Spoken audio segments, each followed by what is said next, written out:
Assalamu alaikum. আমি doctor Farida Yasmin. Welcome back to my class at Axis medical school.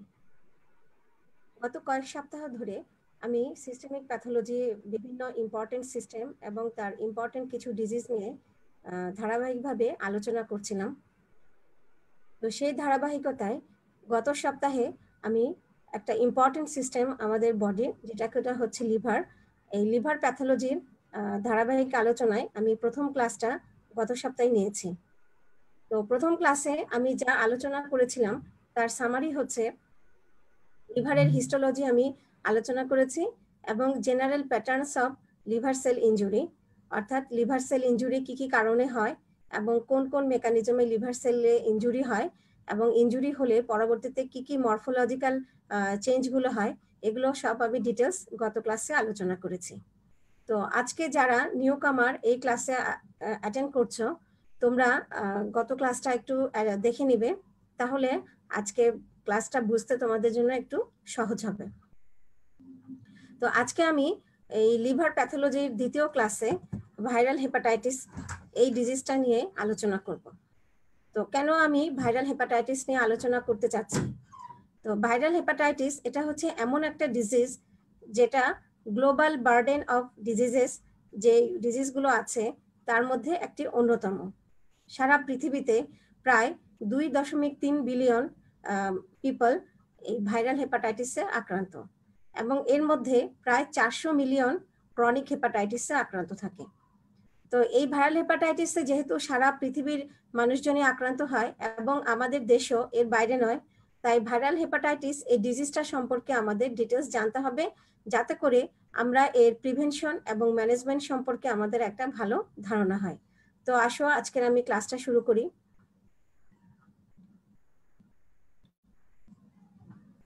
প্রথমে হচ্ছে যে what is viral hepatitis. Viral hepatitis মানে কি? হেপাটাইটিস হচ্ছে কি ইনফ্লামেশন অফ হেপাটোসাইটস। এখন ভাইরাল হেপাটাইটিস মানে হচ্ছে কি যে inflammation of hepatocyte caused by virus. এখন বিভিন্ন রকমের ভাইরাস হেপাটোসেলুলার ইনজুরি করতে পারে। তার মধ্যে কিছু ভাইরাস আছে যারা শুধুমাত্র লিভার সেলকে ইনফেক্ট করবে এবং তারা অন্য কোনো সেলে প্রতি তাদের কোনো অ্যাফিনিটি নাই। এই প্রপার্টিসটাকে, ভাইরাসের এই ধর্মটাকে বলা হয় সেল ট্রপিজম। তো এই ভাইরাসগুলোকে বলা হয় হেপাটোট্রপিক ভাইরাস। এটা আমরা সবাই জানি যে hepatitis A, hepatitis B, hepatitis C, hepatitis D এবং হেপাটাইটিস ই ভাইরাস, এই ভাইরাসগুলোকে আমরা হেপাটোট্রপিক ভাইরাস বলি, কারণ এই ভাইরাসগুলো শুধুমাত্র লিভার সেলকেই ইনফেক্ট করতে পারে এবং তারা লিভার সেলের ভেতরেই রিপ্লিকেশন করতে পারে। তো ভাইরাল হেপাটাইটিসের এই হেপাটোট্রপিক ভাইরাস ছাড়াও আরো কিছু ভাইরাস আছে যারা ভাইরাল হেপাটাইটিস করতে পারে, যেমন herpes virus, cytomegalo virus, Epstein বার virus, yellow fever virus etcetera. তো এই যে ভাইরাল হেপাটাইটিস যারা করে, বিশেষ করে হেপাটোট্রপিক ভাইরাস যারা, তাদেরকে যদি আমরা বিভিন্ন গ্রুপে ভাগ করি তাহলে আমরা বলতে পারি ইনফেকশাস হেপাটাইটিস। সাধারণত হেপাটাইটিস এ এবং ই এরা ফিকো ওরাল রুটে ট্রান্সমিশন হয়, এই জন্য এদেরকে বলা হচ্ছে ইনফেকশাস হেপাটাইটিস। আর ভাইরাস হেপাটাইটিস বি ভাইরাসকে, যেহেতু এটা সিরামে এর ভাইরাস পার্টিকেলগুলো পাওয়া যায়, তাই একে বলা হয় সিরাম হেপাটাইটিস। আর নন এ নন বি ভাইরাসের মধ্যে আছে হেপাটাইটিস সি এবং হেপাটাইটিস জি ভাইরাস। তো এখন আসি, হেপাটাইটিস মানে কি? আমি আগেই বলেছি যে ইনফ্লামেশন অফ লিভার। কখন আমরা অ্যাকিউট ভাইরাল হেপাটাইটিস বলবো? যখন পেশেন্টের সাইন সিমটমস লাস্ট করে লেস দেন 6 মান্থস এর মধ্যে যদি থাকে, তখন সেটাকে আমরা বলি acute viral hepatitis. Chronic hepatitis কখন বলবো? যখন কোনো একটা পেশেন্টের সিমটম এবং সে বায়োকেমিক্যালি অথবা সেরোলজিক্যালি তার ভিতরে হেপাটাইটিস ভাইরাসের উপস্থিতি পাওয়া যায়, সেটা যদি 6 মাসের বেশি ডিউরেশন হয়, তখন আমরা তাকে বলি ক্রনিক হেপাটাইটিস।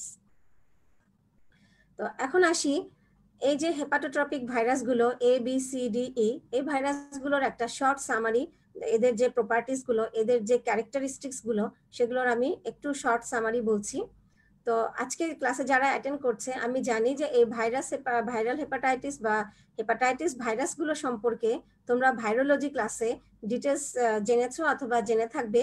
তো এখানে আমি প্যাথোলজি বা হিস্টোমরফোলজি হিস্টো অফ হেপাটোসেলুলার ইনজুরি এটা বোঝানোর জন্য যতটুকু প্রয়োজন এই ভাইরাসগুলো সম্পর্কে আমি ঠিক ততটুকুই আমি ডিসকাস করব। তো প্রথমে আসি হেপাটাইটিস এ ভাইরাস। এখানে hepatitis A virus single standard RNA virus, hepatitis B virus double standard DNA virus, hepatitis C virus ও আরএনএ, ডি ভাইরাস ও আরএনএ, ই ভাইরাস ও আরএনএ ভাইরাস। এখানে একমাত্র বি ভাইরাসটাই হচ্ছে ডিএনএ ভাইরাস। হেপাটাইটিস এ এবং ই এরা সাধারণত ফিকাল ওরাল রুটে ট্রান্সমিশন হয়। বি, সি এবং ডি ভাইরাসগুলো প্যারেন্টেরাল এমনকি ভার্টিক্যাল বা সেক্সুয়াল রুটে এদের ট্রান্সমিশন হয়। তো হেপাটাইটিস ই ভাইরাস এ ভাইরাস সাধারণত চিলড্রেনদের এফেক্ট করে, ই ভাইরাস ও ইয়াং অ্যাডাল্টদের এফেক্ট করে, আর বি ভাইরাস, সি ভাইরাস এবং ডি ভাইরাস এরা যে কোনো এজের পিপলকেই ইনফেক্ট করতে পারে। তো এখানে ক্যারিয়ার স্টেটের কথা যদি বলি, আমরা এটা জানি যে বি ভাইরাসের সবচেয়ে বেশি কমন ক্যারিয়ার স্টেট থাকে, আর সি ভাইরাসে থাকতে পারে বা না থাকতে পারে। ক্রনিক ইনফেকশন করে সাধারণত বি ভাইরাস, সি ভাইরাস এবং ডি ভাইরাস, আর অ্যাকিউট হেপাটাইটিস করে সাধারণত বিটা ভাইরাস হেপাটাইটিস এ এবং ভাইরাল হেপাটাইটিস ই। এখন আমি প্রত্যেকটা ভাইরাসের একটু একটু করে ক্যারেক্টারিস্টিক্স গুলো ডিসকাস করব। তো হেপাটাইটিস এ আমি আগেও বলেছি যে এটা হচ্ছে ইনফেকশাস হেপাটাইটিস বলা হয়। তো আমাদের দেশে যে দুটা ভাইরাস সাধারণত এন্ডেমিক আকারে দেখা যায় সেটা হচ্ছে হেপাটাইটিস এ ভাইরাস এবং ই ভাইরাস। গত বছরে এই বছর 2020-এর মে মাসে এস্টাবলিশড একটা জার্নাল অনুসারে এখানে দেখা গেছে যে প্রায় 19% পেশেন্ট আমাদের দেশে হেপাটাইটিস এ ভাইরাসে আক্রান্ত হয়। তো হেপাটাইটিস এ ভাইরাসকে বলা হয় ইনফেকশাস হেপাটাইটিস। তো এই ভাইরাসের সাধারণত নন স্পেসিফিক কিছু সিমটম থাকে, যেমন fever, chill, headache, fatigue, generalized weakness, aches, pains etcetera. আমরা যদি এই ভাইরাসের প্রপার্টিস গুলো বা ক্যারেক্টারিস্টিক্স গুলো নিয়ে একটু ডিসকাস করি তাহলে দেখি যে এটা হচ্ছে একটা আরএনএ ভাইরাস। আমরা জানি যে ভাইরাসের স্ট্রাকচারটা কি, সেটা হচ্ছে ভাইরাসের একটা কোর থাকে যেটাকে বলা হয় নিউক্লিও ক্যাপসিড কোর, অর্থাৎ একটা ডিএনএ বা আরএনএ মলিকুল থাকে এবং তার বাইরে একটা কভারিংস থাকে যেটাকে বলা হয় ক্যাপসিড। এই দুটোকে একসাথে বলা হয় নিউক্লিও ক্যাপসিড কোর। আবার কিছু কিছু ভাইরাসের এই নিউক্লিও ক্যাপসিড কোরের বাইরে একটা এনভেলপ থাকে যাদেরকে আমরা বলি এনভেলপড ভাইরাস। আবার কোনো কোনো ভাইরাসের সেই এনভেলপটা থাকে না। তো হেপাটাইটিস এ ভাইরাস একটা নন এনভেলপড ভাইরাস, আমরা দেখতে পাচ্ছি এখানে কোনো এনভেলপ নাই। এর নিউক্লিও ক্যাপসিড কোরে একটা সিঙ্গেল স্ট্যান্ডার্ড আরএনএ মলিকুল থাকে। তো সাধারণত হেপাটাইটিস এর রিজার্ভার হচ্ছে হিউম্যান কেসগুলো, অর্থাৎ যারা ইনফেক্টেড কেস তারাই সাধারণত রিজার্ভার হিসেবে কাজ করে।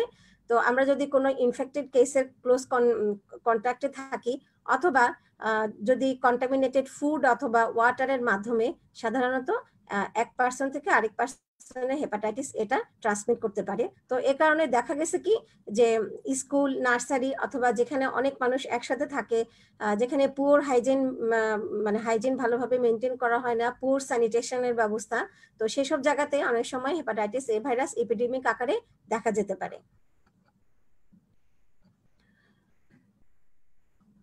এই ভাইরাসটার ইনকিউবেশন পিরিয়ড হচ্ছে সাধারণত 25 থেকে 30 দিন। এটা মোড অফ ট্রান্সমিশন হচ্ছে ফিকাল ওরাল রুট, আর খুব রেয়ারলি এটা প্যারেন্টারাল রুটে ট্রান্সমিশন হয়, সেজন্য আমরা ব্লাড স্ক্রিনিং প্রোগ্রামে আমরা হেপাটাইটিস এ কে রাখিনি। তো আমরা এই হেপাটাইটিস এ ভাইরাস আমরা ডায়াগনোসিস করার জন্য আমরা প্রথমে সেরোলজিক্যাল টেস্ট করব। আমরা যেহেতু এই ভাইরাসটা ফিকাল ওরাল রুটে ট্রান্সমিশন হয়, তাই ভাইরাসটা আমরা ফিসেসের মধ্যে পাবো। ব্লাডে আমরা খুব রেয়ারলি এর অ্যান্টিজেনটা পাওয়া যায়। আমরা সিরামে এর অ্যান্টিবডি ডিটেক্ট করব এবং আমরা লিভারের এনজাইমগুলো, বিশেষ করে অ্যামাইনো ট্রান্সফারেজ এনজাইম, বিলিরুবিন এবং সিরাম প্রোটিন, এগুলো আমরা টেস্ট করব। আর আমরা আরটি-পিসিআর ফিসিসে ফিকাল ম্যাটারে আমরা আরটি-পিসিআর টেস্ট করে এর হেপাটাইটিস এ ভাইরাসের অ্যান্টিজেনটা ডিটেক্ট করতে পারবো। এখানে আমরা যে গ্রাফটা দেখাচ্ছি, আমি বলেছি ইনকিউবেশন পিরিয়ড হচ্ছে 15 থেকে 45 দিন। তো সিমটম শুরু হওয়ার আগেই সাধারণত ফিসিসে এই হেপাটাইটিস এ ভাইরাসের অ্যান্টিজেনটা ডিটেক্ট করা যায় আরটি-পিসিআর টেস্টের মাধ্যমে, এবং পরবর্তীতে এই অ্যান্টিজেনটা 12 সপ্তাহের ভিতরে এটা ডিসঅ্যাপিয়ার করে।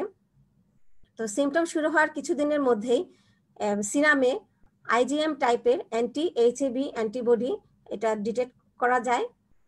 এবং এই আইজিএম অ্যান্টিবডি কয়েক মাস পরে এর অ্যামাউন্টটা ডিক্লাইন করে, পরবর্তীতে সেটা আইজিজি অ্যান্টি এইচআইভি অ্যান্টিবডিতে কনভার্ট হয়ে সেটা অনেক দিন পর্যন্ত সিরামে পারসিস্ট করে। তো তাহলে এই সময়ে আমরা অনেকদিন পরে কনভালেসেন্ট বা রিকভারি ফেজে আমরা এই যদি পেশেন্টকে ডায়াগনোসিস করতে যাই, তাহলে আমরা সিরামে আইজিজি অ্যান্টি এইচআইভি অ্যান্টিবডি এই টেস্টের মাধ্যমে আমরা এই ভাইরাসটাকে ডিটেক্ট করতে পারবো। আচ্ছা, এই ভাইরাসটাকে প্রিভেনশন করার বিভিন্ন উপায় রয়েছে, যেমন হাইজিন মেনটেন করতে হবে, স্যানিটেশন ব্যবস্থা ভালো করতে হবে, এবং পেশেন্টের প্যাসিভ ইমিউনাইজেশন করা যায় ইমিউনোগ্লোবুলিনের ইনজেকশন দেওয়ার মাধ্যমে, এবং অ্যাক্টিভলি ইমিউনাইজ করা যায় যে লাইভ অ্যাটেনুয়েটেড ভ্যাকসিন আছে এর ইয়েতে। আর এই ভাইরাসটাকে প্রিভেন্ট করার জন্য, আর আমরা যদি এর ট্রিটমেন্ট কোনো স্পেসিফিক কোনো ট্রিটমেন্ট নাই, তাকে বিশ্রাম এবং ডায়েটারি ফুডের মাধ্যমেই তাকে ট্রিটমেন্ট করতে হবে। এখন আসি হেপাটাইটিস বি, যেটা কিনা সারা ওয়ার্ল্ডেই একটা প্রিভিলেন্ট একটা ভাইরাস, এবং এই ভাইরাসে আক্রান্ত মানুষের সংখ্যা প্রায় 2 বিলিয়ন, অর্থাৎ ওয়ার্ল্ড পপুলেশনে প্রায় 1/3 পপুলেশনই হেপাটাইটিস বি ভাইরাসে ইনফেক্টেড, এবং এর ভিতরে প্রায় 400 মিলিয়ন পিপল এই ক্রনিক হেপাটাইটিস বি ভাইরাসে ইনফেক্টেড থাকে। তো এবং এই ভাইরাসের অনেকগুলো ডিজিজ করে, যেমন হেপাটিক ফেলিউর, তারপরে সিরোসিস, হেপাটোসেলুলার কার্সিনোমা। তো এবং এই ভাইরাসের অনেক প্রগনোসিস অনেক খারাপ, তো সেজন্য এই ভাইরাসটা সম্পর্কে আমাদের একটু ডিটেলস জানতে হবে। তো এই ভাইরাসটা আবিষ্কার হয়েছে 1965 সালে।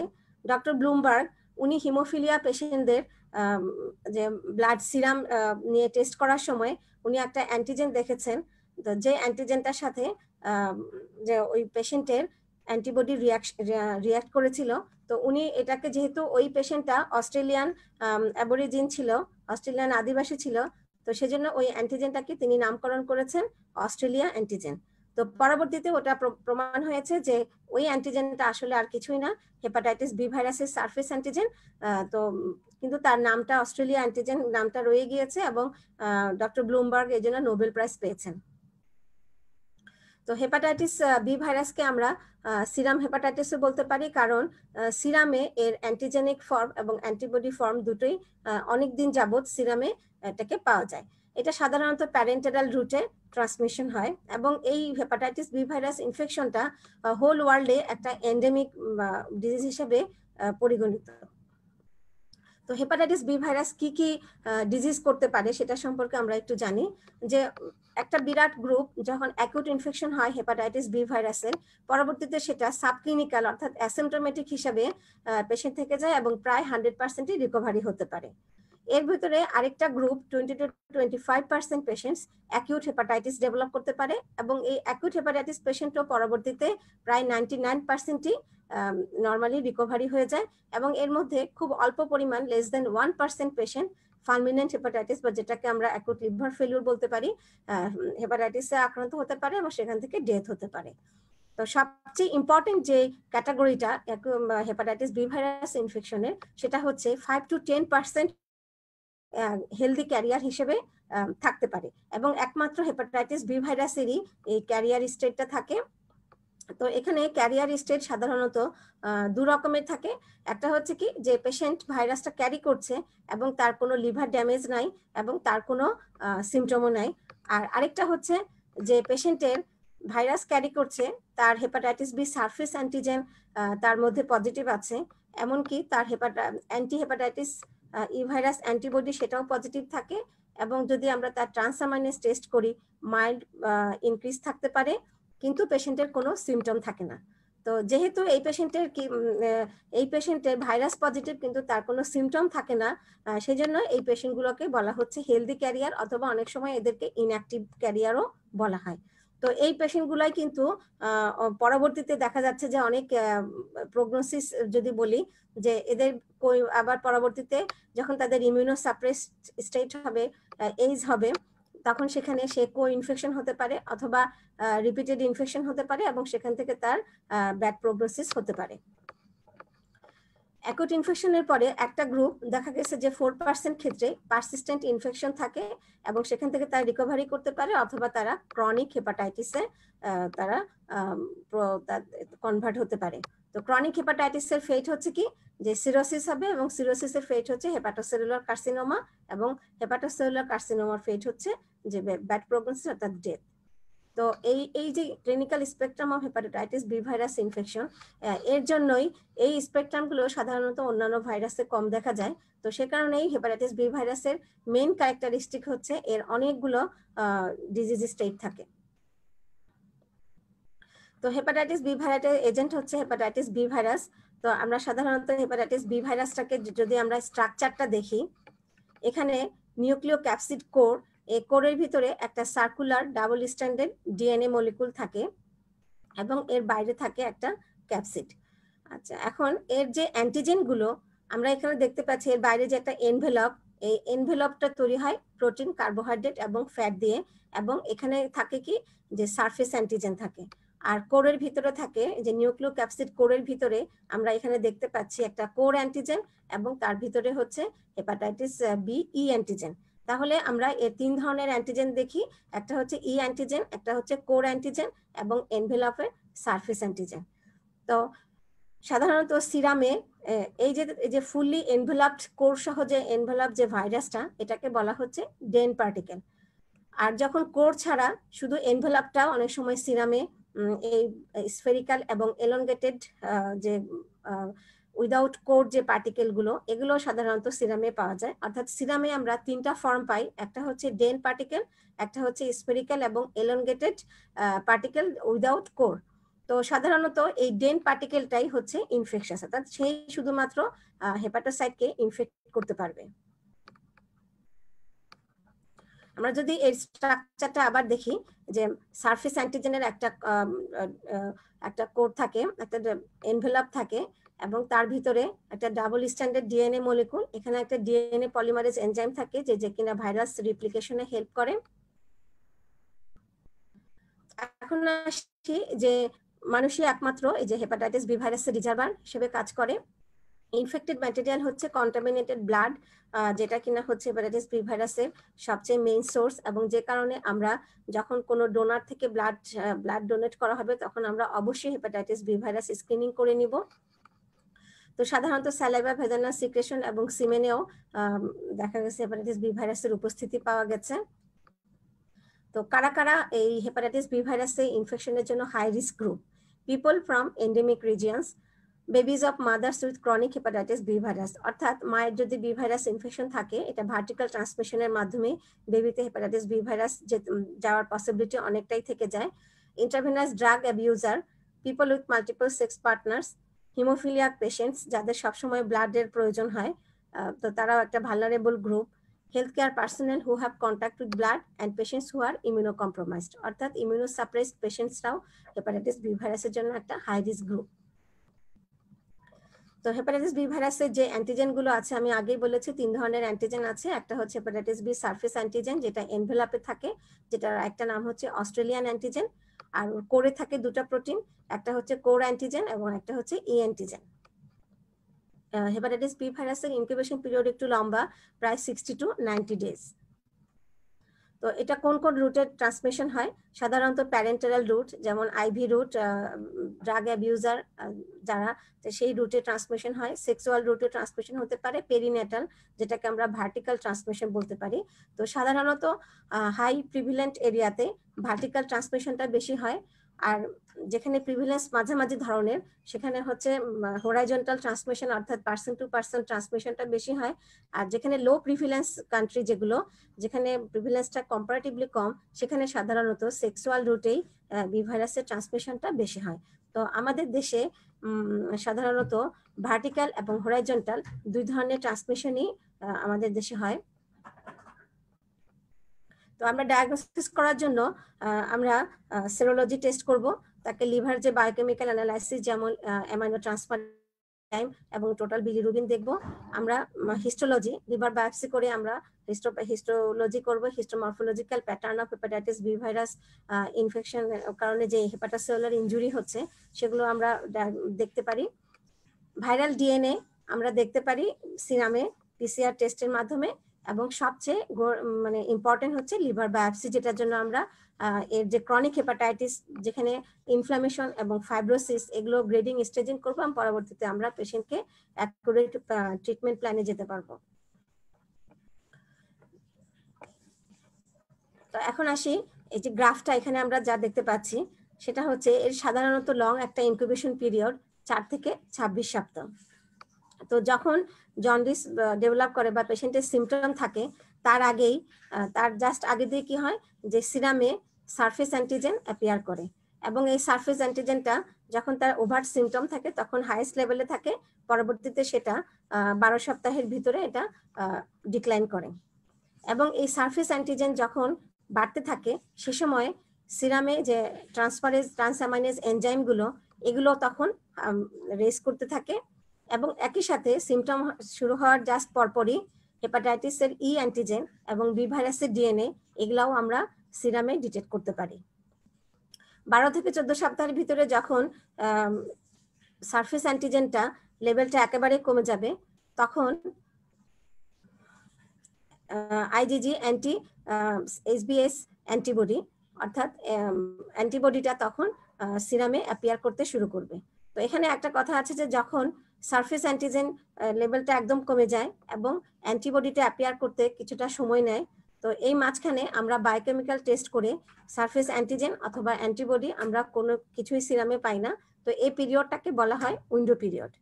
তো এখন প্রশ্ন হচ্ছে উইন্ডো পিরিয়ডে তাহলে আমরা ডায়াগনোসিস করব কিভাবে? তো উইন্ডো পিরিয়ডে আমরা সাধারণত এখানে আমরা দেখতে পাচ্ছি যে anti IgM anti SBC antibody যেটা, সেটাও সাধারণত সিমটম শুরু হওয়ার কিছুদিন পরেই সিরামে রেজ করতে থাকে। তো উইন্ডো পিরিয়ডে আমরা অ্যান্টি এসবিসি অ্যান্টিবডি এই টেস্টটা করব। এবং সারফেস অ্যান্টিজেন যখন প্রায় 12 সপ্তাহ পরে যখন surface IgG anti HBs antibody সিরামে অ্যাপিয়ার করতে শুরু করে, সেটা আমাদেরকে প্রায় লাইফ লং ইমিউনিটি দিতে পারে। তো এখানে আমরা আরেকটা জিনিস যেটা দেখি সেটা হচ্ছে অ্যান্টি এসবিই অ্যান্টিবডি। তো এসবিই অ্যান্টিজেন এটা একটা ভাইরাস, একটা ইম্পর্টেন্ট অ্যান্টিজেন। তো এটা যদি ব্লাডে আমরা অনেকদিন পারসিস্ট করতে দেখি তাহলে আমরা বুঝবো যে অ্যাক্টিভ ভাইরাল রিপ্লিকেশন হচ্ছে, অর্থাৎ ইনফেক্টিভিটি হচ্ছে, এবং পেশেন্ট ক্রনিক ইনফেকশনের দিকে, ক্রনিক হেপাটাইটিসের দিকে যাচ্ছে। এবং অ্যান্টি এসবিই যখন আমরা সিরামে রাইজ করতে দেখি তখন আমরা বুঝতে পারছি যে অ্যাকিউট ইনফেকশনটা সাবসাইড করছে। তাহলে এই গেল অ্যাকিউট ডিজিজে এবং কনভালেসেন্ট পিরিয়ডে। কিন্তু যখন আমরা সিরামে hepatitis B surface antigen, hepatitis B virus DNA এবং ই অ্যান্টিজেন, এই তিনটাই আমরা অনেক দিন পর্যন্ত সিরামে পারসিস্ট করতে দেখব, মান্থস টু ইয়ার্স, তখন আমরা এই পেশেন্টগুলোকে ক্রনিক হেপাটাইটিসের দিকে যাচ্ছে বলে আমরা ডায়াগনোসিস করতে পারবো। এবং এই সময় দেখা গেছে কি যে সিরাম ট্রান্সঅ্যামাইনেজ লেভেলটাও মানে বাড়ছে এবং কমছে, কিন্তু কখনো সেটা বেজলাইনে যাচ্ছে না।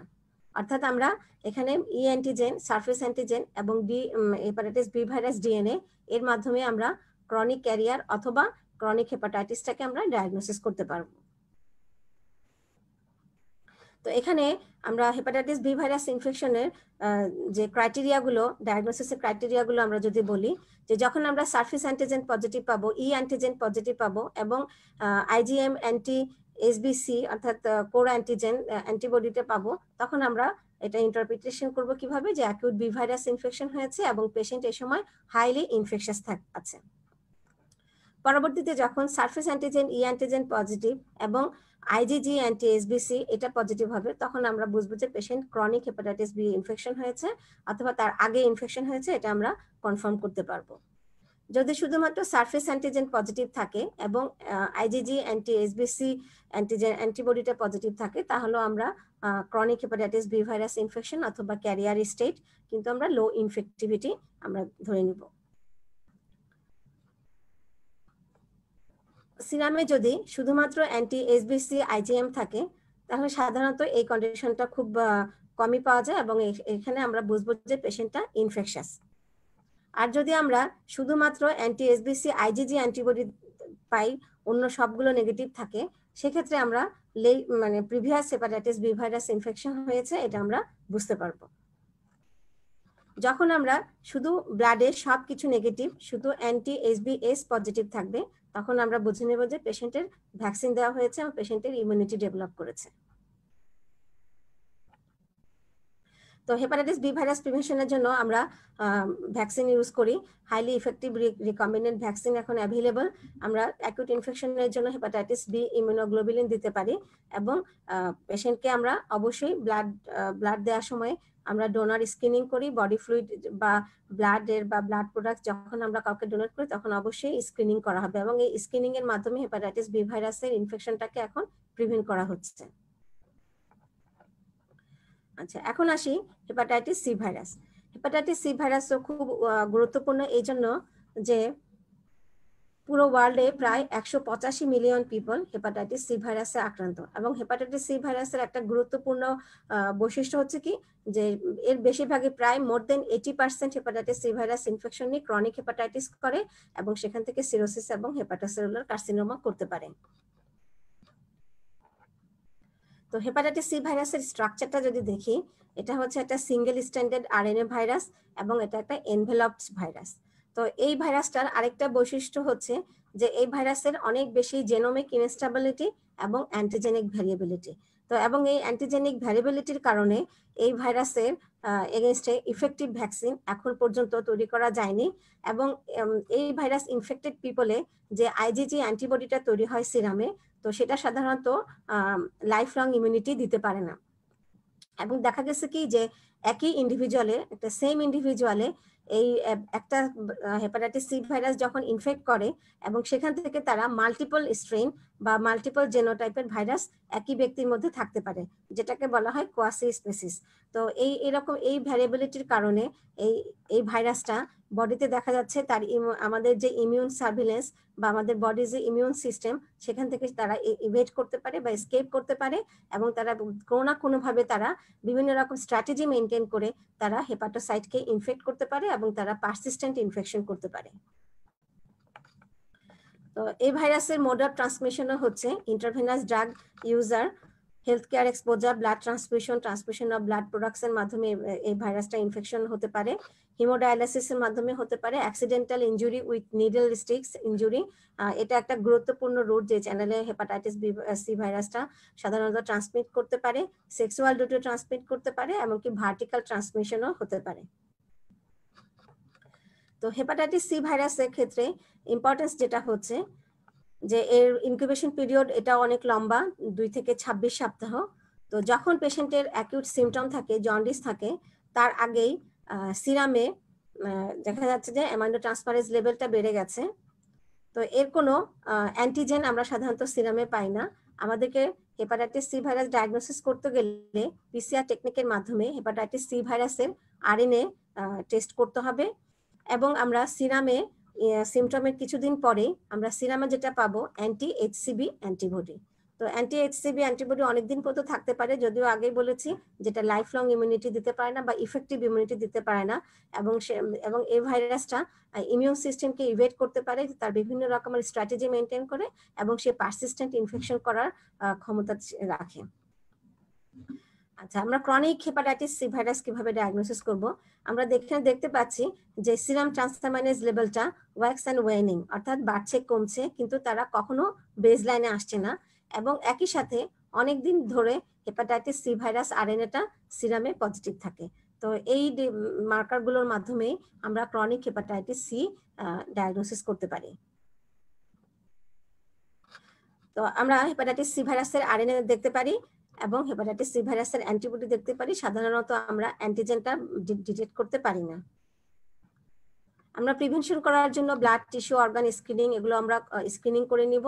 আর এর ইফেক্টিভ ট্রিটমেন্ট হচ্ছে ইন্টারফেরন এবং অ্যান্টিভাইরাল অর্থাৎ রিবাভিরিন ড্রাগসের মাধ্যমে একে ট্রিটমেন্ট করা যায়।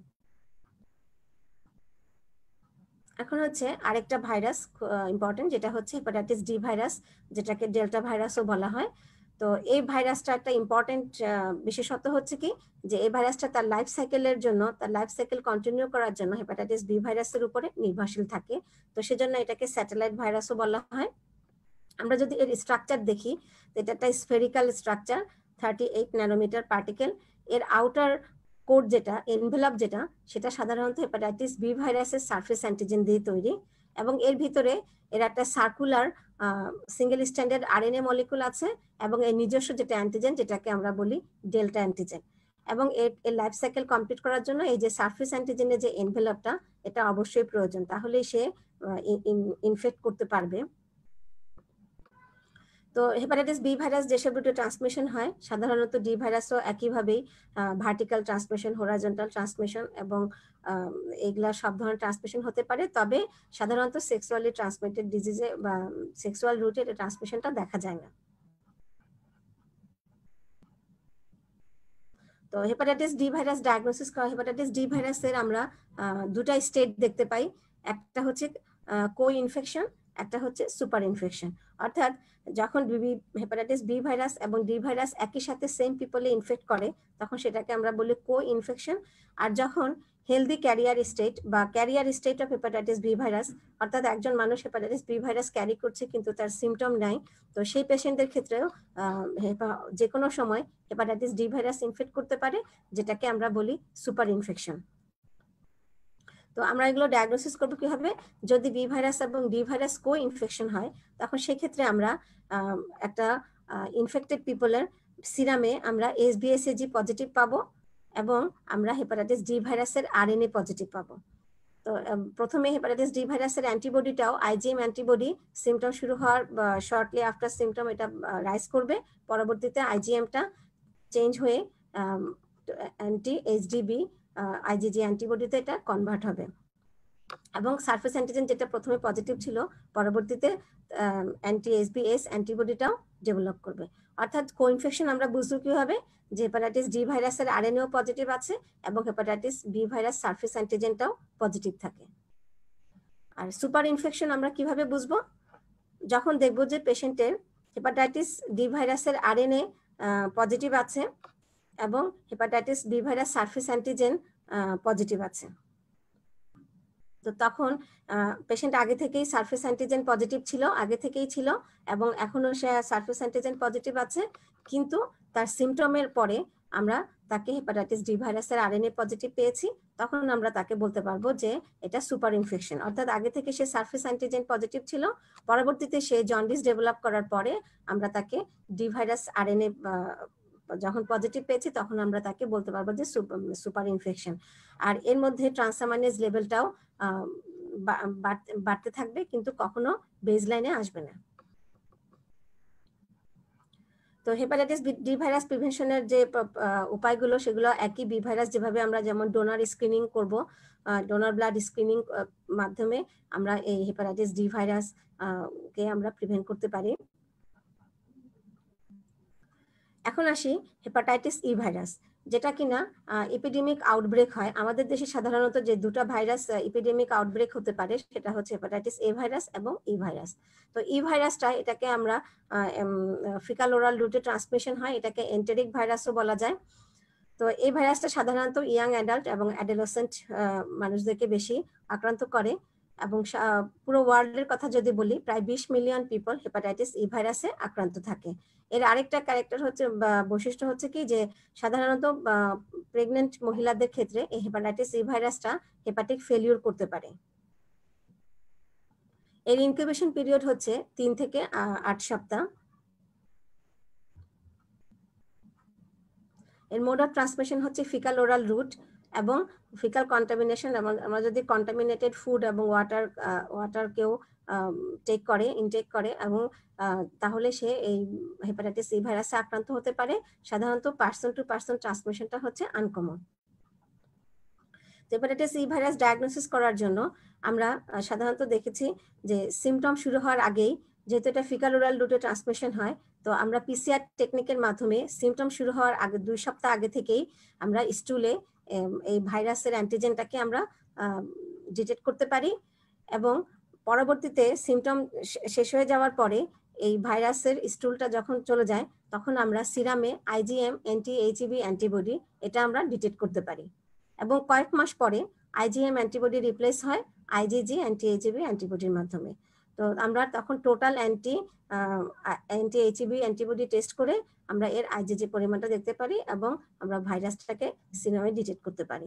তো যখনই ভাইরাস স্টুলে সাধারণত সিমটমের আগে থাকে, সিমটম শুরু হওয়ার 2 সপ্তাহ আগে থেকে স্টুলে অ্যান্টিজেনটা থাকে এবং সিমটম শেষ হওয়ার 1 সপ্তাহ পরেই সাধারণত স্টুলে আর পাওয়া যায় না, তখন আমরা ডিটেক্ট করতে পারি আইজিএম অ্যান্টিবডির মাধ্যমে।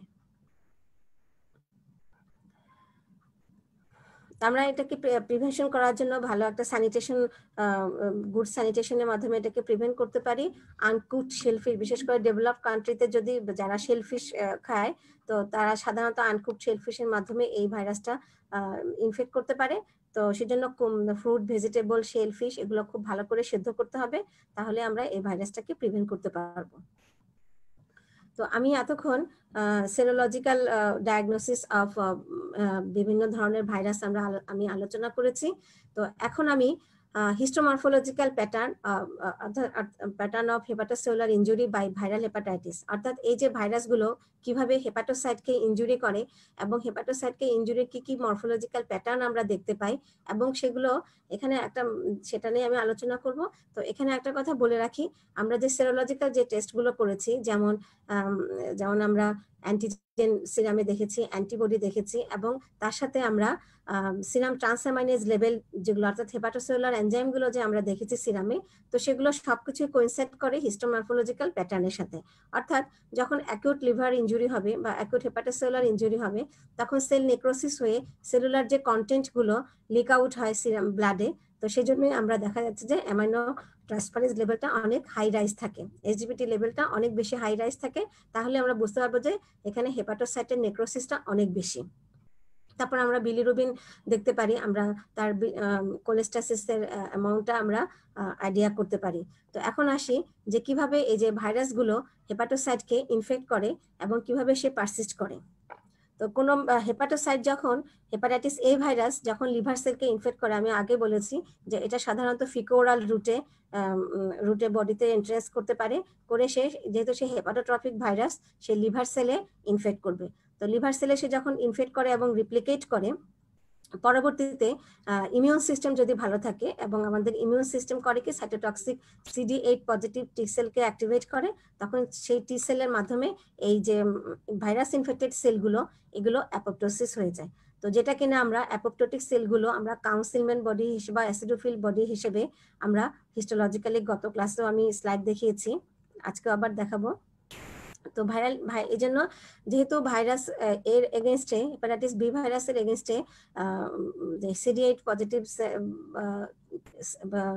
পজিটিভ টি সেলগুলো এই সেলগুলোকে কিল করতে পারে এবং আমাদের ইমিউন সিস্টেম ইফেক্টিভলি এই ভাইরাসকে কিল করতে পারে। তো সেই কারণে এই ভাইরাস সাধারণত ক্রনিক হেপাটাইটিস বা ক্রনিক ক্যারিয়ার স্টেটে যেতে পারে না। কিন্তু হেপাটাইটিস বি ভাইরাস যখন লিভার সেলকে ইনফেক্ট করে এবং ভাইরাসের অ্যাক্টিভ রিপ্লিকেশন হয় হেপাটোসাইটের ভিতরে, তো তখন দেখা গেছে কি যে ইমিউন সিস্টেম যদি ভালো থাকে বা ইফেক্টিভ ইমিউন সিস্টেম যখন তৈরি হয়, তখন দেখা গেছে কি যে এই ইনফেক্টেড সেলটা নেক্রোসিস হয়ে গেছে অর্থাৎ বা অ্যাপোপ্টোসিস হয়ে গেছে। কিন্তু যদি ইমিউন সিস্টেমটা ইফেক্টিভ না থাকে, অর্থাৎ পার্সন যদি ইমিউনো কম্প্রোমাইজ থাকে অথবা পার্সনটার বয়স যদি অনেক কম থাকে, আমরা জানি যে হেপাটাইটিস বি ভাইরাস ইনফেকশনে যে ক্যারিয়ার স্টেট বা ক্রনিসিটির স্টেটটা এটা হচ্ছে ইনভার্সলি প্রপোর্শনাল টু এজ, অর্থাৎ যত কম বয়সী হেপাটাইটিস বি ভাইরাসটা ইনফেক্ট করতে পারবে তত বেশি সে ক্রনিক স্টেটের দিকে বা ক্যারিয়ার স্টেটের দিকে যেতে পারে। তো ক্যারিয়ার স্টেটের দিকে যাবে কখন? যখন তার ইমিউনিটি কম থাকে, অর্থাৎ আমাদের ইফেক্টিভ ইমিউন সিস্টেমটা যখন ডেভেলপ করতে না পারে, তখন এই কন্টিনিউয়াস ভাইরাস রিপ্লিকেশন হতে থাকে হেপাটোসাইটের অভ্যন্তরে এবং হেপাটোসেলুলার নেক্রোসিস, ইনফ্লামেশন এগুলো চলতে থাকে এবং পরবর্তীতে সে ক্যারিয়ার স্টেটে বা ক্রনিক হেপাটাইটিসের দিকে কনভার্ট করতে পারে। তো এখানে আসি যে স্টেপ বাই স্টেপ কিভাবে এই ভাইরাসগুলো হেপাটোসেলুলার ইনজুরি করে। যেমন প্রথমে আমরা ভাইরাসটা ইনজেকশন অথবা ইনোকুলেশন, অর্থাৎ আমরা জানি ইনজেকশন হচ্ছে কোনগুলো, যারা হেপাটাইটিস এ ভাইরাস এবং ই ভাইরাস যারা ফিকো ওরাল রুটে ট্রান্সমিশন হয়, আর ইনোকুলেশন হচ্ছে hepatitis B virus, C virus, D virus, সেটা অ্যাক্সিডেন্টাল হতে পারে বা ডেলিভারেটলি হতে পারে। ইনোকুলেশন হওয়ার পরে তো ভাইরাস করে কি রিপ্লিকেশন করে। কোথায় রিপ্লিকেশন করে? সাধারণত ভাইরাসগুলো যেহেতু হেপাটোট্রপিক ভাইরাস, তারা লিভার সেলে রিপ্লিকেশন করে এবং সেখান থেকে তারা অথবা ব্লাডেও তারা আসতে পারে, সেটাকে আমরা বলি ভাইরেমিয়া। যখন ব্লাডে ভাইরাসের উপস্থিতি থাকে সেটাকে আমরা বলি ভাইরেমিয়া। তো সাধারণত লিভারে আমরা জানি যেগুলো রিপ্লিকেশনটা মেইনলি হয়। তো এই ভাইরাসের এগেনস্টে তখন সেলুলার ইমিউন রেসপন্স গুলো অ্যাক্টিভ হয়, বিশেষ করে CD8 পজিটিভ টি সেল গুলো এদেরকে কিল করার চেষ্টা করে। তো যখন এদেরকে কিল করে তখন কিছু হেপাটোসাইট গুলো অ্যাপোপ্টোসিস হয় এবং নেক্রোসিস হয়। পরবর্তীতে আমরা জানি যে নেক্রোসিসের একটা ফিচার হচ্ছে যে ইনফ্লামেশন। হ্যাঁ, অর্থাৎ সেল মেমব্রেন ইনজুরি হলে সেল কন্টেন্ট গুলো লিক আউট হয় এবং তখন সেখানে ইনফ্লামেটরি সেলের উপস্থিতি থাকে। তো প্রথমে অ্যাপোপ্টোসিস নেক্রোসিস হওয়ার পরে সেখানে পরবর্তীতে ইনফ্লামেশন হচ্ছে। তো ইনফ্লামেশন হওয়ার পরে এখানে যেটা হয় যে হেপাটোসাইট যেখানে নেক্রোসিস হয়, অর্থাৎ সেল ড্রপ আউট হয়, প্রথমে স্পটি নেক্রোসিস থাকে, অর্থাৎ একটা দুটো করে হেপাটোসাইট নেক্রোসিস হয়। পরবর্তীতে এই নেক্রোসিস গুলো কোয়ালিস করে এবং ব্রিজিং হেপাটোসাইট নেক্রোসিস হয়। ব্রিজটা তৈরি হয় কোথায়? সেন্ট্রাল ভেইন থেকে পোর্টাল ট্র্যাক্টে, অথবা একটা পোর্টাল ট্র্যাক্ট থেকে আরেকটা পোর্টাল ট্র্যাক্টে ব্রিজিং নেক্রোসিস আমরা দেখতে পাই। তো এই যে নেক্রোসিস হওয়া যে এরিয়াগুলো, অর্থাৎ এখানে হেপাটোসাইট ড্রপ আউট হয়েছে, রেটিকুলিন ফ্রেমওয়ার্কটা, রেটিকুলিন সাপোর্ট যেটা, সেটা কলাপস করেছে। তো আমি গত ক্লাসে বলেছিলাম যে যখনই কোনো হেপাটোসেলুলার নেক্রোসিস হয়, রেটিকুলিন সাপোর্টটা যখন ডিস্টর্টেড হয়ে যায়, তখন সেখানে কি হয় যে কুইসেন্ট যে স্টিলেট সেল থাকে, যেটা স্পেস অফ ডিসিতে কুইসেন্ট অবস্থায় থাকে, সেই স্টিলেট সেলটা তখন বিভিন্ন সাইটোকাইনের ইনফ্লুয়েন্সে অ্যাক্টিভেট হয়, হয়ে কি করে কনভার্ট হয়ে মায়োফাইব্রোব্লাস্টিক সেলে কনভার্ট হয়। তো এই মায়োফাইব্রোব্লাস্টিক সেলগুলো থেকে তখন কি হয় যে এই যে নেক্রোটিক এরিয়াটা একটা উন্ড হিলিং এর মতোই, এখানে নেক্রোসিস অংশটা ফাইব্রোসিস হয়ে উন্ড হিলিং বা রিপেয়ারের মতো ফাইব্রোসিস হয়ে রিপেয়ার হচ্ছে। তো এই ফাইব্রোসিসটাও প্রথমে ফোকাল ফাইব্রোসিস থাকে, পরবর্তীতে সেটা ব্রিজিং অর্থাৎ পোর্টাল ট্র্যাক্ট থেকে পোর্টাল ট্র্যাক্টে কানেকশন করে, অথবা সেন্ট্রাল ভেইন থেকে পোর্টাল ট্র্যাক্টে পর্যন্ত ব্রিজিং ফাইব্রোসিস আমরা দেখতে পাই। তো অনেকদিন যাবত যখন ফাইব্রোসিসটা চলতে থাকে এবং ইনফেকশাস এজেন্টটাকে আমরা ক্লিয়ার করতে না পারি, তো সেই ক্ষেত্রে পরবর্তীতে যখন ফাইব্রোসিস হয়ে পুরো লিভারটাই একটা regenerative nodule surrounded by fibrous স্কারে পরিণত হয়, তখন সেটাকে আমরা বলি সিরোসিস। এবং এই সিরোসিসের প্রোগনোসিস আমরা জানি খুবই খারাপ, যে এখান থেকে হেপাটোসেলুলার কার্সিনোমা ডেভেলপ করতে পারে বা অ্যাকুট লিভার ফেলিওর ডেভেলপ করতে পারে। তো এখন আমরা যে দেখতে পাচ্ছি যে ভাইরাল ইনফেকশন হলে হেপাটোসেলুলার ড্যামেজ গুলো বা নেক্রোসিস গুলো কি কি প্যাটার্নে হতে পারে। যেমন একটা হতে পারে, এখানে দেখছি আমরা জোনাল, অর্থাৎ এই যে একটা সেন্ট্রাল ভেইন, তার চারপাশে যে এরিয়াটা আমরা জানি, এই সেলগুলোকে বলা হয় জোন 3 বা সেন্ট্রিলোবিউলার হেপাটোসাইট।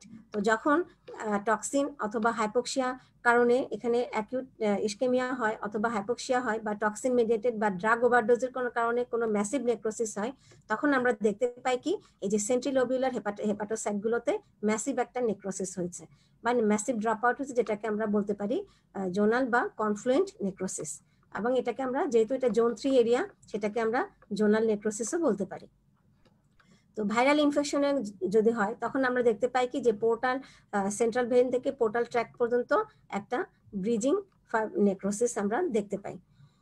অর্থাৎ প্রথমে নেক্রোসিসটা স্পটি থাকে, পরবর্তীতে এই পোর্টাল ট্র্যাক্ট থেকে সেন্ট্রাল ভেইন থেকে পোর্টাল ট্র্যাক্ট পর্যন্ত নেক্রোসিসটা স্প্রেড করে ব্রিজিং নেক্রোসিস ডেভেলপ করতে পারে। আর ক্রনিক অ্যাক্টিভ হেপাটাইটিসে আমরা দেখতে পাই যে ইন্টারফেস, এখানে ইন্টারফেসটা বলছে কি যে পোর্টাল ট্র্যাক্ট হচ্ছে একটা মেসেনকাইমাল টিস্যু, আর হেপাটিক প্যারেনকাইমা হচ্ছে একটা এপিথেলিয়াল টিস্যু। তো এপিথেলিয়াল এবং মেসেনকাইমাল যে জাংশনটা, এই জায়গাটাতে যখন আমরা ইনফ্লামেশন দেখি, তখন আমরা এটাকে বলি ইন্টারফেস হেপাটাইটিস। অনেক সময় অ্যাকুট ভাইরাল ইনফেকশনে আমরা এই যে সেল ডেথ হচ্ছে, নেক্রোসিস এবং অ্যাপোপ্টোসিস হচ্ছে, সেই অ্যাপোপ্টোটিক সেলগুলোকে আমরা অ্যাসিডোফিল বডি হিসেবে দেখতে পারি। তাহলে এটা হচ্ছে যে বিভিন্ন রকম ইনফেকশাস এবং ইনজুরিয়াস এজেন্টের কারণে লিভার ড্যামেজের প্যাটার্নটা। তো এখন আসি যে ভাইরাস ইনফেক্টেড ভাইরাল হেপাটাইটিসের কি কি প্যাটার্ন বা কি কি স্পেকট্রাম আমরা সাধারণত পেশেন্টদের মধ্যে পেয়ে থাকি। কিছু পেশেন্ট থাকতে পারে ক্যারিয়ার স্টেট, যেটা আমি আগেই বলেছি, সাধারণত হেপাটাইটিস বি ভাইরাস ইনফেক্টেড পিপলই ক্যারিয়ার হতে পারে, এবং এই ক্যারিয়ার দু রকমের। আমি এটাও বলেছি যে কিছু ক্যারিয়ার থাকে যারা কোনো সিমটম থাকে না কিন্তু শুধু ভাইরাসটা ক্যারি করে, আর কিছু ক্যারিয়ার থাকে যাদের সিরামে আমরা সারফেস অ্যান্টিজেন এবং অ্যান্টিবডি পজিটিভ পাই, এবং আমরা যদি লিভার বায়োপসি করি তাহলে মাইল্ড নেক্রো ইনফ্লামেশন পেতে পারে, কিন্তু পেশেন্টের কোনো সিমটম থাকে না, যেটাকে আমরা ইনঅ্যাক্টিভ ক্যারিয়ার বা হেলদি ক্যারিয়ার হিসেবে অভিহিত করে থাকি। ভাইরাল হেপাটাইটিস যেমন হেপাটাইটিস ই ভাইরাস এবং এ ভাইরাস কখনো কখনো কিছু কিছু পেশেন্টদের অ্যাকিউট হেপাটাইটিস করতে পারে, যেটা কিনা ক্লিনিক্যালি ফিভার এবং জন্ডিস হিসেবে আমরা ম্যানিফেস্টেশন হয়। তো ক্রনিক হেপাটাইটিস সাধারণত হেপাটাইটিস সি ভাইরাসের একটা ইউনিক ফিচার। তো ক্রনিক হেপাটাইটিসকে আবার আমরা দুই ভাগে ভাগ করতে পারি, ক্রনিক পারসিস্টেন্ট হেপাটাইটিস এবং ক্রনিক অ্যাক্টিভ হেপাটাইটিস। যখন নেক্রো ইনফ্ল্যামেটরি অ্যাক্টিভিটি অফ হেপাটোসাইট এটা খুব অল্প পরিমাণে থাকে, তখন আমরা এটাকে বলতে পারি ক্রনিক পারসিস্টেন্ট হেপাটাইটিস। কিন্তু যখন সিভিয়ার নেক্রো ইনফ্ল্যামেটরি অ্যাক্টিভিটি আমরা দেখতে পাই, ইনফ্ল্যামেশন, নেক্রোসিস এবং ফাইব্রোসিস সব কন্টিনিউ হচ্ছে, তখন আমরা এটাকে বলি ক্রনিক অ্যাক্টিভ হেপাটাইটিস। তো অনেক সময় অ্যাকুইট ভাইরাল ইনফেকশনে ফালমিনেন্ট হেপাটাইটিস হয়ে আমরা ম্যাসিভ নেক্রোসিস দেখতে পারি। আর ক্রনিক হেপাটাইটিস থেকে যখন অনেকদিন যাবত ফাইব্রোসিস, হেপাটাইটিস নেক্রোসিস থেকে ফাইব্রোসিস হচ্ছে এবং পরবর্তীতে ডিজেনারেটিভ নোডিউল ফর্মেশন হচ্ছে, সেটাকে আমরা বলছি সিরোসিস। এবং ভাইরাল হেপাটাইটিস থেকে হেপাটোসেলুলার কার্সিনোমা, বিশেষ করে হেপাটাইটিস বি ভাইরাস এবং সি ভাইরাস, এই দুটা important causative agents for hepatocellular carcinoma in world. তো এখন আসি আমরা যে হিস্টোমরফোলজিতে আমরা কি কি চেঞ্জ দেখতে পাবো অ্যাকুট হেপাটাইটিস এবং ক্রনিক হেপাটাইটিস। তো অ্যাকুট হেপাটাইটিসে আমরা সাধারণত বলতে পারি যে এটা হচ্ছে লোবিউলার হেপাটাইটিস। এখানে আমরা যে লিভারের যে লোবিউলটা আমি গত ক্লাসে হিস্টোলজিটা দেখিয়েছিলাম, তো সেই লোবিউলটা কিভাবে তৈরি, যে সেন্টারে থাকে সেন্ট্রাল ভেইন এবং 6টা কর্নারে থাকে পোর্টাল ট্র্যাক্ট, যার ভিতরে থাকে পোর্টাল ট্রায়াড, অর্থাৎ পোর্টাল ভেইন, হেপাটিক আর্টারি এবং বাইল ডাক্ট, এখানে কিছু লিম্ফ্যাটিক্সও পাওয়া যায়। তো এখন এই সেন্ট্রাল ভেইন থেকে রেডিয়েটিং ম্যানারে হেপাটোসাইট গুলো পাশাপাশি সাজানো থাকে, যেটাকে আমরা বলতে পারি হেপাটিক প্লেট। সাধারণত 1 to 2 সেল ঠিক থাকে, এবং এই হেপাটিক প্লেটের সাপোর্টিং স্ট্রাকচার হচ্ছে রেটিকুলিন ফাইবার।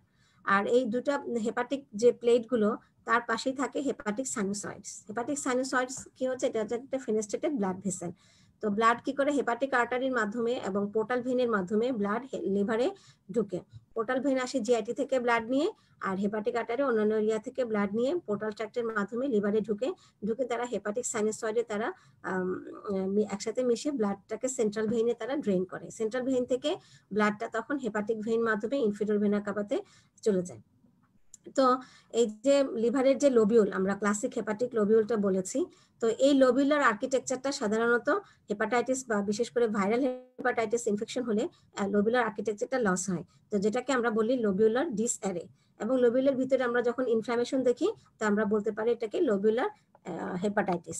তো আমরা লোবিউলার ভিতরে এখানে আমরা দেখতে পাচ্ছি পোর্টাল ট্র্যাক্ট এবং এখানে একটা সেন্ট্রাল ভেইন। তো অ্যাকুট হেপাটাইটিস যখন হয় তখন আমরা অ্যাকিউট সেলুলার যে অ্যাকিউট সেলুলার ইনজুরি হলে যে অ্যাকিউট চেঞ্জগুলো হয়, সেগুলো যেমন হাইড্রোপিক ডিজেনারেশন অফ হেপাটোসাইট, যেটাকে আমরা বলি বেলুনিং ডিজেনারেশন হতে পারে, এবং অ্যাপোপ্টোটিক হেপাটোসাইট, যেটাকে আমরা অ্যাসিডোফিল বডি হিসেবে পেতে পারি। এবং যেখানে নেক্রোসিস এবং অ্যাপোপ্টোসিস হচ্ছে, সেখানে আমরা আইডেন্টিফাই করতে পারি কিভাবে আশেপাশে ম্যাক্রোফেজ অ্যাক্টিভেশন হচ্ছে এবং ইনফ্লামেটরি সেল অ্যাকুমুলেশন হচ্ছে। অ্যাকুট ভাইরাল হেপাটাইটিসে আমরা কোলেস্টাসিস থেকে আমরা পেশেন্টের জন্ডিস ডেভেলপ করতে পারে।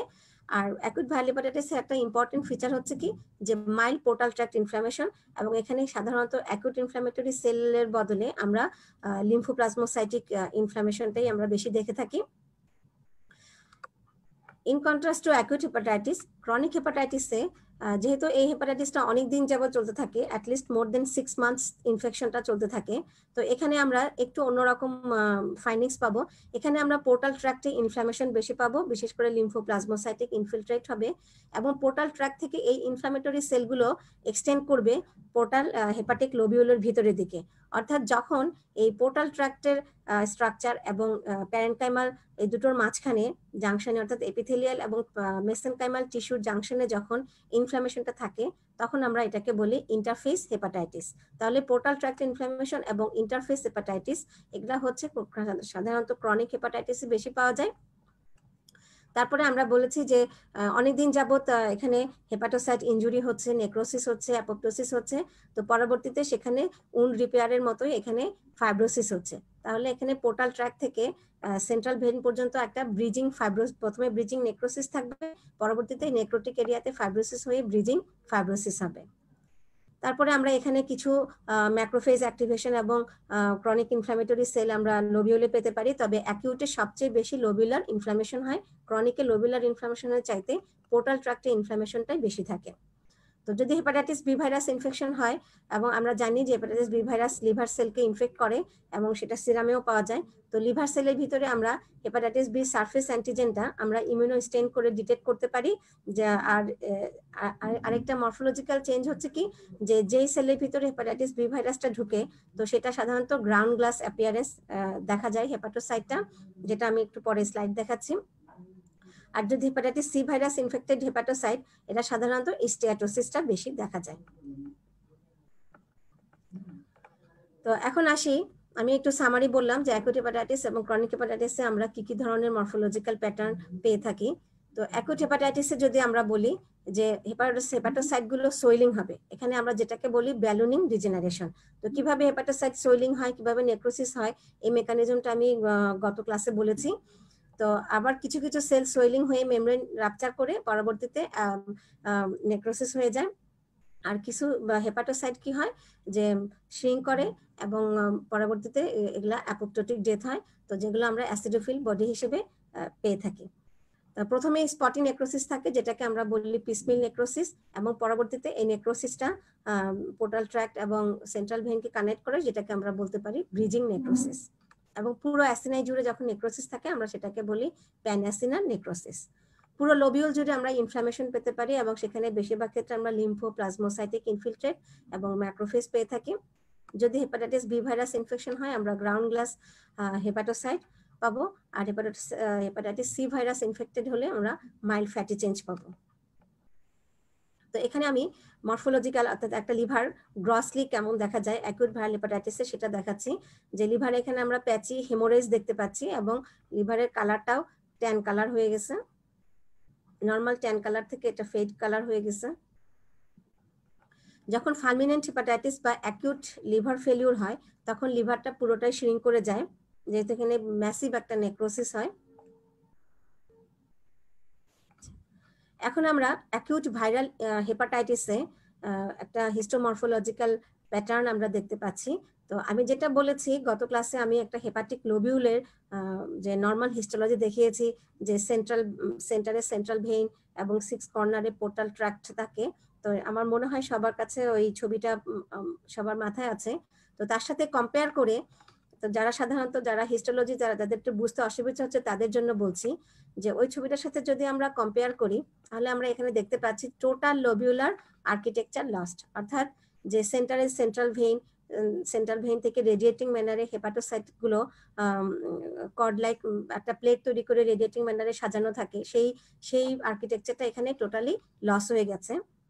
হেপাটোসাইট গুলো এখানে কোনোটা সোয়েলিং হচ্ছে, কোনোটা নেক্রোসিস হচ্ছে, এবং আমরা অ্যাপোপ্টোটিক হেপাটোসাইলও পেয়ে থাকি, এবং প্রচুর পরিমাণে আমরা লিম্ফোপ্লাজমোসাইটিক ইনফিলট্রেট এটা আমরা দেখতে পাচ্ছি। অর্থাৎ অ্যাকুট হেপাটাইটিসকে আমরা এক কথায় বলতে গেলে যেটা বলতে পারি সেটা হচ্ছে টোটাল লোবিউলার ডিসঅ্যারে। তো এখানে আমরা এই যে অনেকগুলো হেপাটোসাইট এখানে সোয়েলিং হয়ে আছে, ব্যালুনিং ডিজেনারেশন আছে, এবং এখানে কিছু হেপাটোসাইট নেক্রোসিস দেখা যাচ্ছে, এবং তার মধ্যে এই হেপাটোসাইটটা আমরা দেখতে পাচ্ছি যে শ্রিঙ্ক করেছে এবং মোর ইসোনোফিলিক দেন অ্যানাদার হেপাটোসাইট। তো এটাকে আমরা বলতে পারি অ্যাসিডোফিল বডি, যেটা ইয়েলো ফিভার পেশেন্টদের ক্ষেত্রে যেটা বলা হয় কাউন্সিলমেন্ট বডি, এবং যেটা অ্যাকিউট হেপাটাইটিসে আমরা সাধারণত পেয়ে থাকি। এখানে আমরা আবারও অ্যাসিডোফিল বডি দেখতে পাচ্ছি, কিন্তু এর চারপাশে কোনো ইনফ্লামেটরি সেল নাই, যেজন্য বলা হচ্ছে naked acidophil body without surrounding lymphocytic infiltrate. এখানে আমরা ম্যাসিভ অ্যাকিউট ভাইরাল হেপাটাইটিসে ম্যাসিভ একটা নেক্রোসিস, এখানে নেক্রোসিস সেলগুলো আমরা খুব ভালো করে বুঝতে পারছি আশা করি, যে পিকনোটিক ক্যারিওলাইসিস, ক্যারিওরেক্সিস এবং ক্যারিওলাইজড হওয়া যে নিউক্লিয়াসটা আমরা জানি যে নেক্রোসিস আমরা চিনব কিভাবে, যে নিউক্লিয়াসটা প্রথমে পিকনোসিস হবে, পরে ক্যারিওরেক্সিস হবে এবং পরবর্তীতে ক্যারিওলাইসিস হয়ে যাবে। তো এই যে পিকনোটিক নিউক্লিয়াস গুলো দেখে আমরা বুঝতে পারছি এগুলো হচ্ছে একটা ম্যাসিভ, এখানে একটা নেক্রোসিস হয়েছে এবং টোটাল লোবুলার আর্কিটেকচারটা এখানে ডিস্টর্ট হয়ে গেছে। এটাকে আমরা কনফ্লুয়েন্ট নেক্রোসিসও বলতে পারি। আচ্ছা, এখানে আমরা একটা লিভার লোবিউল দেখতে পাচ্ছি, যেখানে আমরা এই যে নেক্রোটিক সেলগুলো এখান থেকে নেক্রোটিক সেলগুলো একটা ব্রিজের আকারে এখানে দেখা যাচ্ছে। পোর্টাল ট্র্যাক থেকে একটা পোর্টাল ট্র্যাক থেকে আরেকটা পোর্টাল ট্র্যাক অথবা সেন্ট্রাল ভেইন থেকে পোর্টাল ট্র্যাক পর্যন্ত এই যে নেক্রোটিক সেলগুলো, যেগুলো আমরা পিকনোটিক নিউক্লিয়াসের মাধ্যমে নেক্রোসিসটা আইডেন্টিফাই করতে পারছি, তো এটা একটা ব্রিজ ফর্ম করেছে। এবং ব্রিজিং নেক্রোসিস হচ্ছে কি, যে যদি অ্যাকুইট ভাইরাল ইনফেকশনটা কিছুদিন ধরে কন্টিনিউ করতে পারে তখন এই ব্রিজটা তৈরি হতে পারে। তো এখানেও আমরা ব্রিজিং নেক্রোসিস দেখতে পাচ্ছি এবং যে হেপাটোসাইটের যে সাপোর্টিং স্ট্রাকচার, যেটাকে আমরা বলা হয় রেটিকুলিন ফাইবার দিয়ে এটা সাপোর্টে থাকে, তো রেটিকুলিন স্টেইনে আমরা রেটিকুলিন ফাইবারটা যে ডিস্টর্টেড হয়ে গেছে সেটা আমরা এখানে বুঝতে পারছি। এখানে আমরা অ্যাকুইট ভাইরাল ইনফেকশনে আমি বলেছি যে লোবিউলার ইনফ্লামেশন হয়। এখানে এটা হচ্ছে একটা সেন্ট্রাল ভেইন এবং তার চারদিকে যে নর্মাল আর্কিটেকচারে যে হেপাটোসাইট প্লেটটা সেটা এখানে দেখা যাচ্ছে না, হ্যাপাজার্ডলি অ্যারেঞ্জমেন্ট হচ্ছে এবং কিছু এখানে ব্যালুনিং ডিজেনারেশন আছে এবং নেক্রোসিস এবং টোটাল লোবিউলার ইনফ্লামেশন আমরা এখানে দেখতে পাচ্ছি। অ্যাকুট হেপাটাইটিসে কখনো কখনো সেলগুলো কোয়ালিস করে হেপাটোসাইটগুলো কোয়ালিস করে জায়ান্ট সেল ফর্মেশন করতে পারে। এখানে আমরা একটা জায়ান্ট সেল দেখতে পাচ্ছি। অ্যাকুট হেপাটাইটিসে সাধারণত বিলিরুবিন স্ট্যাসিস হতে পারে, পেশেন্ট জন্ডিস ডেভেলপ করে, তো সেখানে আমরা এই যে সেন্ট্রিলোবিউলার যে হেপাটোসাইটগুলো, এখানে আমরা বিলিরুবিন স্ট্যাসিস দেখতে পাচ্ছি। আচ্ছা, আমি একটু আগে বলেছি যে হেপাটাইটিস বি ভাইরাস যখন হেপাটোসাইটকে ইনফেক্ট করে তখন এর যে সারফেস অ্যান্টিজেনটা সে হেপাটাইটিসের ভিতরে হেপাটোসাইটের ভিতরে সে ঢুকে যায়।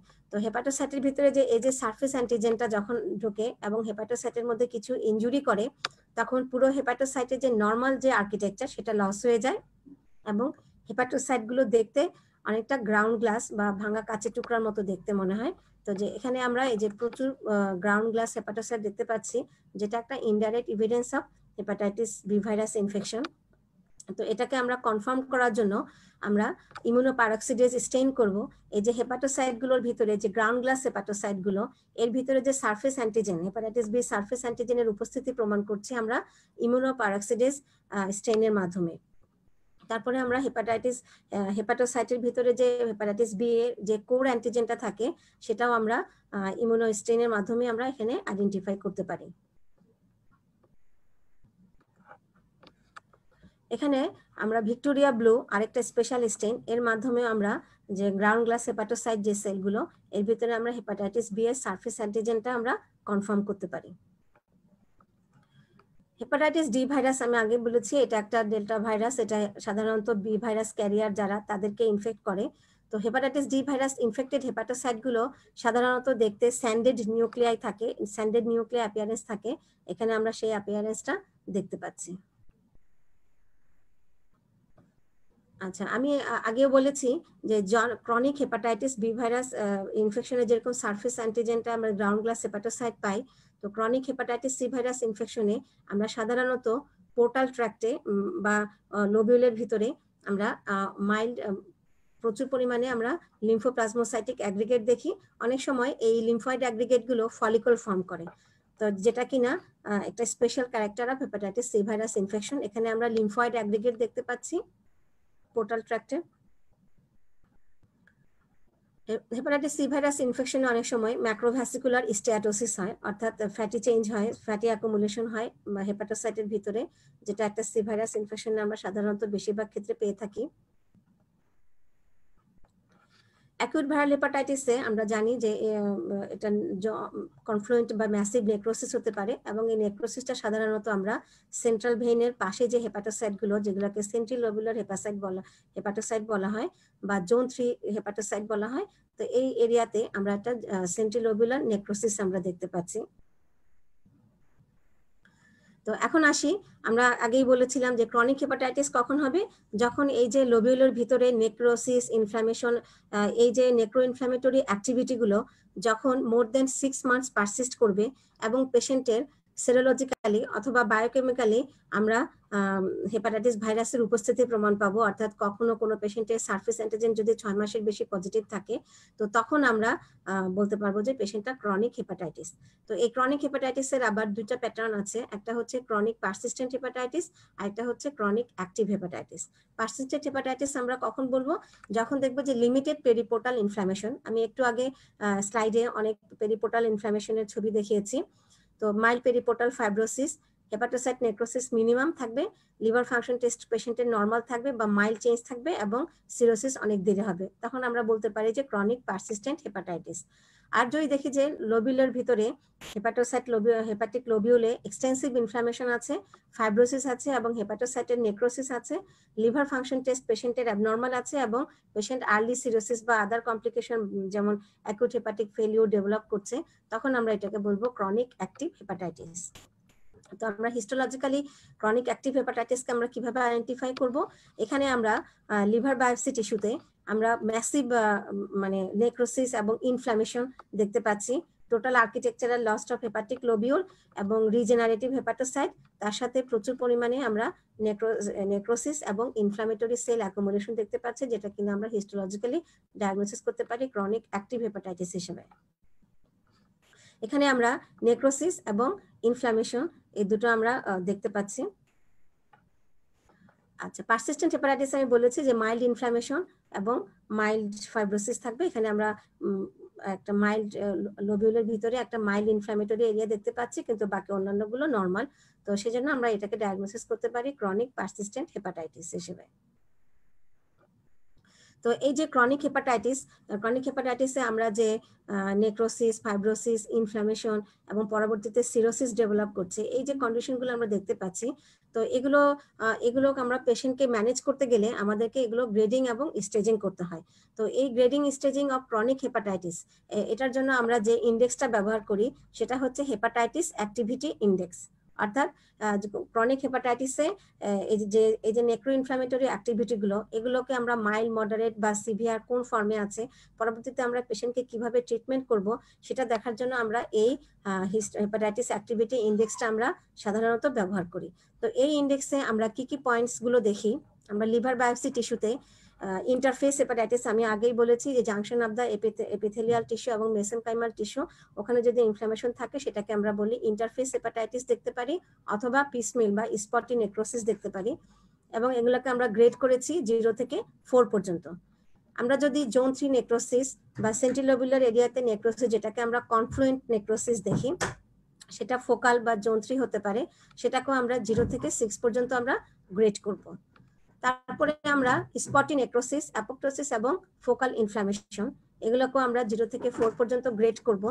তারপরে আমরা পোর্টাল ইনফ্ল্যামেশন দেখব, সেটাকেও আমরা 0 থেকে 4 পর্যন্ত গ্রেড করব। তো এই যে আমরা এই গ্রেডিং সিস্টেমের মাধ্যমে আমরা যে ক্রনিক হেপাটাইটিসের পেশেন্টটা ক্রনিক অ্যাক্টিভ হেপাটাইটিসে আছে নাকি ক্রনিক পারসিস্টেন্ট হেপাটাইটিস আছে, পেশেন্ট কি সিরোসিসের দিকে যাচ্ছে কিনা, বা পেশেন্টের আমরা কিভাবে ম্যানেজ করব, তো সেটাকে আমরা জানার জন্য এই হেপাটাইটিস অ্যাক্টিভিটি ইন্ডেক্সটা আমাদেরকে খুবই হেল্প করে। তো এটাকে আমরা আশা করছি যে আমরা এই ইন্ডেক্সের মাধ্যমে আমরা পেশেন্টকে ম্যানেজ করতে পারবো। তো আমি আমার আলোচনা শেষ পর্যায়ে চলে আসছি। তো আজকে আমি যা বললাম সেটা হচ্ছে যে ভাইরাল হেপাটাইটিসে কিভাবে ভাইরাসের মোড অফ ট্রান্সমিশন এবং ভাইরাসের যে সেরোলজিক্যাল ডায়াগনোসিস গুলো আমি বলেছি, এবং এই অ্যাকর্ডিং টু সেরোলজিক্যাল এভিডেন্স পেশেন্টের যে হেপাটোসেলুলার ইনজুরি গুলো কিভাবে হয়, এবং হেপাটোসেলুলার ইনজুরি যে হিস্টোমরফোলজিক্যাল প্যাটার্ন গুলো আমি স্লাইডের মাধ্যমে দেখিয়েছি, এবং এর গ্রেডিং স্টেজিংটা যে হাই ইন্ডেক্সের মাধ্যমে আমরা গ্রেডিং স্টেজিং করতে পারি ক্রনিক ভাইরাল হেপাটাইটিসের, এগুলো আমি দেখেছি। তো ইনশাল্লাহ আগামী ক্লাসে আমি ফ্যাটি লিভার অর্থাৎ অ্যালকোহলিক এবং non alcoholic fatty liver disease, এই দুটো ডিজিজ নিয়ে আলোচনা করব। তো আজকের আলোচনায় যদি কারো কোনো কোশ্চেন থাকে আমাকে কমেন্ট করলে আমি ইনশাল্লাহ আনসার করব। তো আমি সবার শেষে আমি সবাইকে রিকোয়েস্ট করব, আজকে যারা আমার ক্লাসে অ্যাটেন্ড করছে, যে ডক্টর ইউটিউব চ্যানেল, এখানে কিছু গুরুত্বপূর্ণ মেডিকেল লেকচার আছে, তো সবাইকে এই চ্যানেলটি সাবস্ক্রাইব করার জন্য স্বনির্বন্ধ অনুরোধ জানাচ্ছি। তো আজকে আলোচনা শেষ করি। আল্লাহ হাফেজ।